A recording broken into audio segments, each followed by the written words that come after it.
thử cái hệ thống báo động vào trong nha. Đây mình sẽ nhập cái mã code để bật báo động lên. Ví dụ mình muốn bật báo động tầng hầm thì mình sẽ chọn cái phân khu tương ứng như là tầng hầm.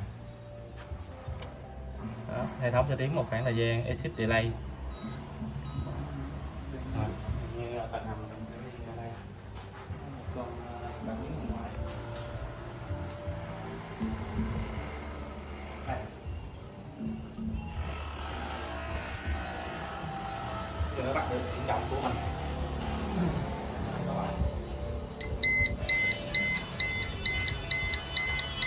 Thông báo vào app và hiển thị trên cái bàn phím cho anh biết là ở tầng hầm là vừa có báo động. Mình nhập mã code để mình tắt báo động.